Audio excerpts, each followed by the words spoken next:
Fala galera, vamos falar de Flamengo aqui no canal Opinião Fla, onde você tem voz. E hoje, meus queridos, hoje, meus amigos, hoje é o dia onde a mãe chora e o filho não vê.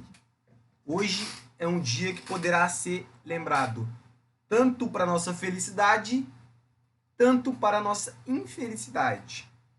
Porque hoje, às 5 horas da tarde, daqui a pouco, eu tô muito ansioso desde ontem, nem dormi direito, vai acontecer simplesmente a nossa Champions League brasileira, a final da Libertadores, o campeonato mais importante da América. E o Flamengo tem tudo para ser campeão em cima do Atlético Paranaense. Tudo. E se ganhar e se perder eu vou ficar muito puto. Vou ficar muito puto. Mas pode ter certeza, se ganhar, o outro lado do Brasil vai me ouvir gritar. Pode ter certeza, não se preocupe. Mas enfim, na última vez não fiz vídeo porque infelizmente faltou um pouco de tempo ali, faltou um pouco mais de organização. Postei só um vídeo rápido falando sobre o que eu achava do jogo. Hoje eu vou falar sobre o quadro Opinião Tática, vou falar sobre as novidades, sobre o que aconteceu com o Flamengo. E já vou adiantando que o Diego tá perto de se igualar a ídolos aí como Zico e Júnior em questão de título. O Flamengo tem de tudo para fazer o feliz e triste hoje, mas enfim, vamos pro vídeo. Não se esquece de seguir a gente lá nas nossas redes sociais vizinhas aí, lá no Instagram, @opiniãofla, e lá no TikTok, @opiniãofla_oficial. Não se esquece também, eu esqueci de pedir para vocês, mas deixa o like nesse vídeo, se inscreve no canal e ativa o sininho, não vai te custar nada, e ainda vai estar ajudando o canal. E pensa que se o Flamengo ganhar, vai ter vídeo depois de você ouvindo eu gritar aqui pra falar que o Flamengo foi campeão. Mas enfim, segue a gente aí, não vai estar te custando nada, e ativa o sininho pra ficar por dentro das novidades aqui do canal e do nosso Flamengo. A gente vai falar sobre a provável escalação, sobre o quadro Opinião Tática e vai falar sobre algumas coisas que aconteceram. E hoje é o dia literalmente mais esperado para os flamenguistas de verdade, os raízes, que torcem há muito tempo pelo clube e não torce só porque o Flamengo começou a ganhar título de 2019 para cá. Aqueles que lutavam para ver o Flamengo sair de perto da zona de rebaixamento para poder ganhar alguma coisa. Exatamente, a época que nós tínhamos Paulo Guerreiro, que essa daí ainda não foi uma época tão ruim. Ainda não estava tão ruim assim, teve mais para trás aí. Eu não lembro muito, né, mas enfim, como eu sou novo demais, eu não lembro exatamente, mas enfim. Veio o Lucas Paquetá, veio o Vinícius Júnior, veio o Flamengo ganhando representatividade, Diego chegou, Everton Ribeiro, aí veio o Arrascaeta, o Gabigol, as contratação aí mais cara do futebol, e o Flamengo é tudo que é hoje. E muitos assim dizem que o Flamengo é só modinha, muitos torcedores são mais fiéis ao Flamengo desde muito antes de pensar em 2019, onde o Flamengo estava sendo campeão de tudo. Então as pessoas também tinham que calar um pouco, abaixar a bola e falar que só tem modinha flamenguista. Mas enfim. O Diego Ribas está próximo de alcançar aí, né, algo que os ídolos do Flamengo, o Zico e o Júnior, têm. O Diego, se ganhar esse título da Libertadores hoje, vai passar a ter 12 títulos pelo Flamengo. Zico e o Júnior tem 13. Então ele vai ficar mais próximo aí. Eu não acredito que, assim, pra mim, o Diego não deixa de ter a representatividade muito grande, mesmo não jogando. Sei que jogando ele não vem fazendo bons jogos, mas é tudo pela questão da idade. Todo mundo que acompanhou ele desde o início sabe a garra que ele tem pelo Flamengo, a disposição, a liderança que ele impõe no grupo, né? Não é à toa que nessa foto aqui tá com a faixa de capitão, e não foi a primeira vez, né, no jogo onde ele pegou essa faixa. E o Flamengo tá até querendo fazer um pré-contrato com ele, Felipe Luiz e Diego Alves, porque realmente são jogadores que impõem essa liderança para o Flamengo ser quem é hoje.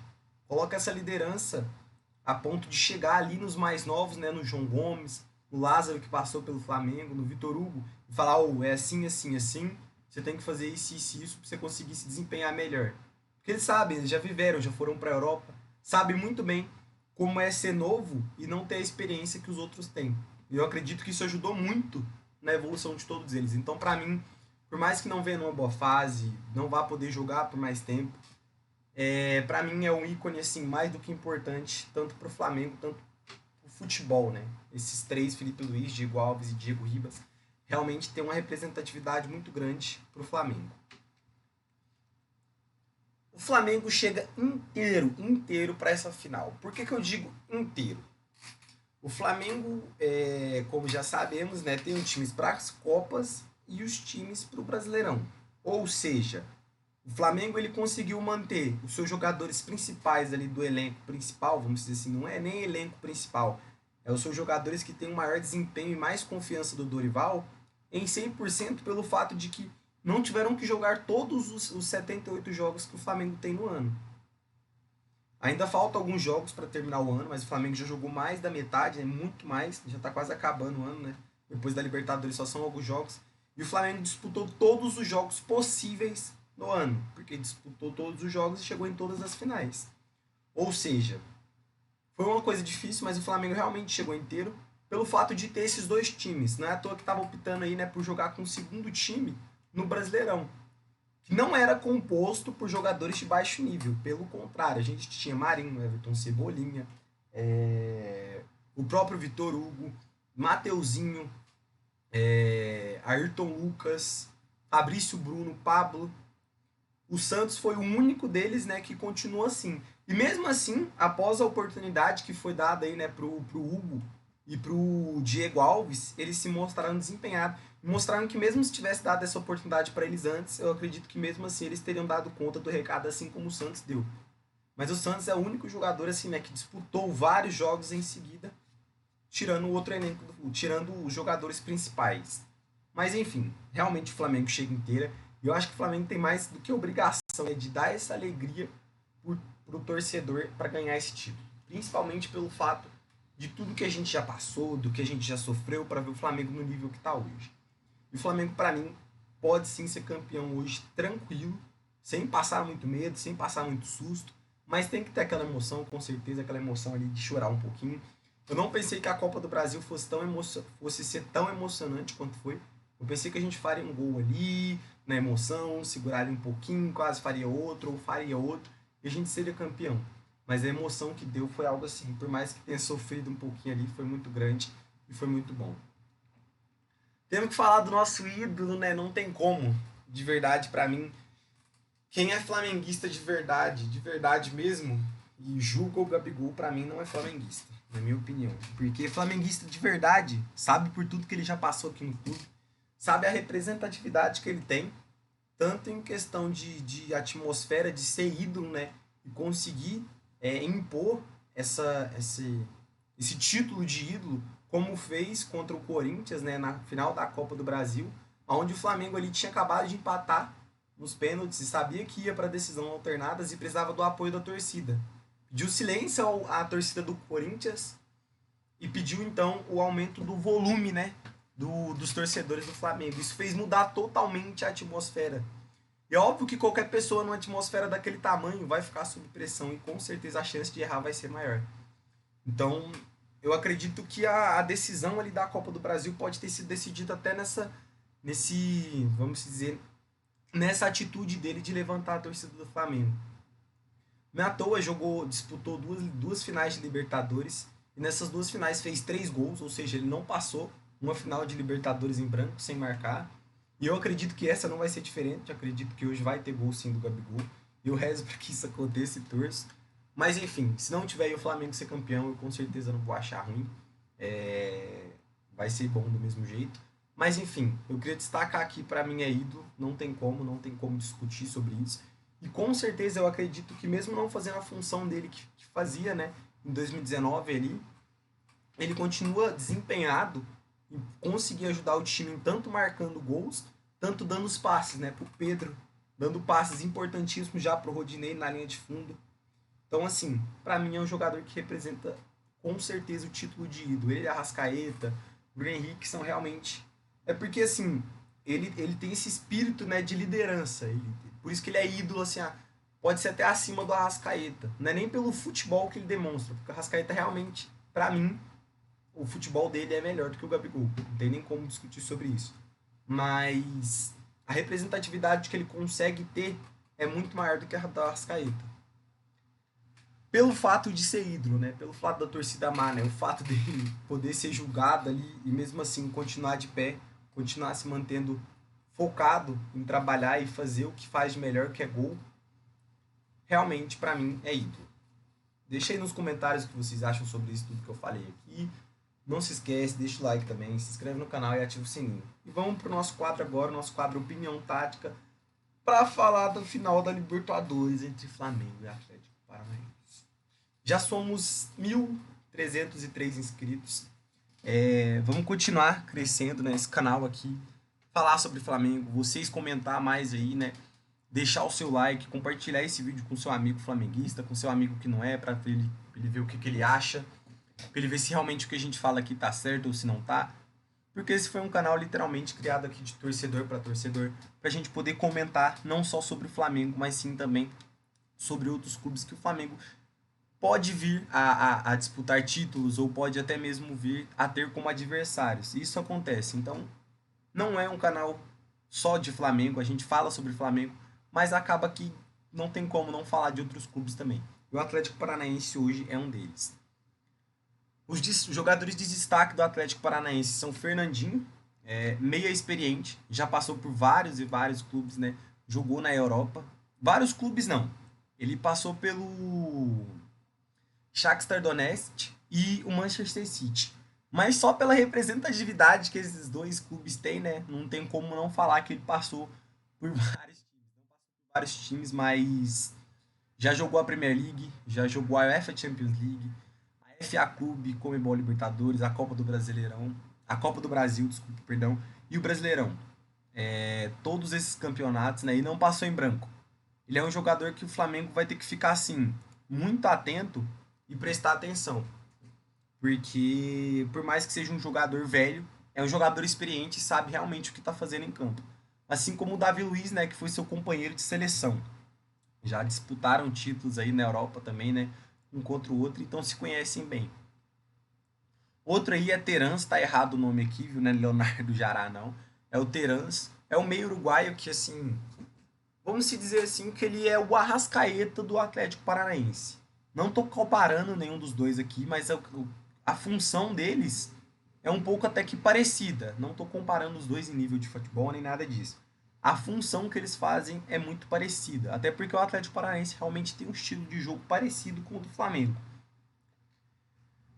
O Terans é ele que digita, né, ali o meio de campo. Ele é como se fosse realmente o Arrascaeta e o Everton Ribeiro. A bola sempre está passando por ele, sempre passa para ele poder jogar tanto para os corredores, né, das laterais ou jogar ali mesmo no corredor central. E é um jogador que o Flamengo vai ter que ficar de olho. Tem uma boa batida de fora da área, tem um bom passe, tem uma visão de jogo muito ampla, né, consegue olhar bem o jogo e saber o que fazer. Então o Flamengo vai ter que ficar muito esperto nisso.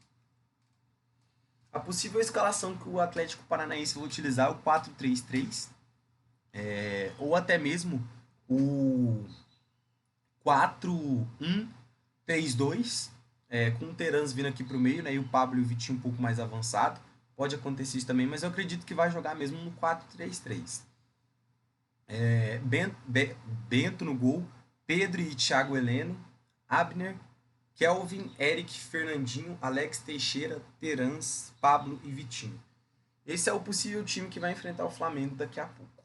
É um time, para mim, muito forte, mas eu ainda acredito na superioridade que o Flamengo tem. Tanto por nível individual, e eu acho que nem tanto por nível técnico. O técnico do Atlético Paranaense é um técnico experiente. Já ganhou vários títulos aqui no Brasil mesmo. Então, assim, eu acho que em nível técnico, os dois times estão bem assim, estão bem no mesmo nível, estão equiparados entre si. Mas eu acredito que o que vai decidir esse jogo vai ser o nível individual ali, né? Tanto do Arrascaeta, tanto do Terans. Espero que, por favor, seja do Arrascaeta, que o Arrascaeta esteja um bom dia, né? Quando ele tá num bom dia, ele faz mágica com a bola. Acha passes, chutes ali que ninguém espera. Então, eu acho que esse jogo realmente vai ser decidido ali nos detalhes, né? No talento individual. Eu acredito que o Flamengo tem muito mais isso do que o Atlético Paranaense. Na defesa eles podem utilizar tanto o 4-5-1, apenas recuando, né? O Vitinho mais para trás aqui, o Terans vindo aqui para o meio, né? Para fazer essa distribuição de passes, como eu já disse. A bola sempre vai passar por ele, né? Para ele poder fazer essa distribuição. tanto pelo corredor central aqui com o Fernandinho e o Eric, tanto pelas pontas com o Alex e com o Vitinho. Ou até mesmo, né, com o Kelvin subindo, o Alex partindo um pouco aqui mais para dentro da área, para o meio. O Kelvin subindo aqui para a lateral e ele poder utilizar deles, né? Como, assim como mesmo faz o Flamengo para poder utilizar dos laterais, né, como essa força de apoio no ataque. Pode utilizar também o 4-4-2 para se defender, para não perder tanto, né, a força ofensiva, porque quando você fica no 4-5-1, você acaba que perde um jogador ali na frente e num contra-ataque demora um pouco mais para o seu time acompanhar. E como o Atlético Paranaense também joga pelo meio, jogar no 4-4-2 acaba que ajuda, porque os meias têm essa aproximação melhor aqui, né, no campo, como vocês podem ver. Isso ajuda, né? E o Terans também pode dar um bote ali na bola, roubar a bola e fazer um contra-ataque rápido e imortal. Então o Flamengo vai ter que prestar muita atenção nisso. O Flamengo com o time oficial das Copas, né, jogando no 4-1-3-2, com o Santos no gol, Léo Pereira e Davi Luiz fechando a zaga, Felipe Luiz, nosso lateral esquerdo, Rodinei, lateral direito, Thiago Maia de primeiro volante, João Gomes segundo, Everton e Arrascaeta pelo meio, Pedro e Gabigol no ataque. Eu não preciso nem falar do Flamengo, né? Toda vez eu falo. Arrascaeta, não tem nem o que falar. Pedro, jogador de seleção. Gabigol, ídolo eterno. Thiago Maia tá jogando muito bem. João Gomes, a gente não precisa nem comentar, né? Rodinei tem um pouco a desejar ali na parte defensiva, mas eu acredito que vai fazer um bom jogo. Vai conseguir se jogar bem, se desempenhar tanto na parte ofensiva quanto na parte defensiva. Davi Luiz, né? Outro jogador de seleção. Santos, Léo Pereira e Felipe Luiz também. Então, assim, o Flamengo realmente vem muito forte e vem inteiro para essa final de Libertadores, que foi algo que não aconteceu, né, em 2021, no ano passado. O Flamengo tinha peças muito importantes, até mesmo como a Arrascaeta, que tinha acabado de voltar de lesão e mesmo assim foi titular no jogo e tentou, né, jogar os 90 minutos, mesmo assim não conseguiu. Mas o Flamengo chega inteiro, com nenhuma lesão, além do Bruno Henrique, né, e do Rodrigo Caio, mas chega com o time inteiro para poder disputar essa final. Na defesa, o Flamengo então vai utilizar o 4-4-2. A Arrascaeta pode simplesmente descer um pouco aqui, né, mais pelas laterais para fazer essa distribuição de passe junto com o Felipe Luiz ali. O Everton ajuda junto com o Rodinei aqui também para fazer essa distribuição de passes e utilizar da velocidade do Rodinei para fazer um contra-ataque ou até mesmo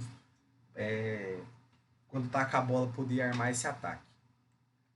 É isso, pessoal. Qual a sua opinião sobre o vídeo, sua opinião sobre o Mengão? O que vocês acham dessa final? Estou muito ansioso, estou esperançoso demais para que essa final chegue logo. E vai chegar daqui a pouco, às 5 horas da tarde hoje. Já prepara sua televisão, sua pipoca, 4 horas já começa a transmissão. E quando é 3h40 eu já vou estar sentado esperando. É isso então, muito obrigado pela participação de todos aqui, até aqui. Quem chegou até aqui, deixa o like, se inscreve e ativa o sininho. É isso então, saudações rubro-negras e fui!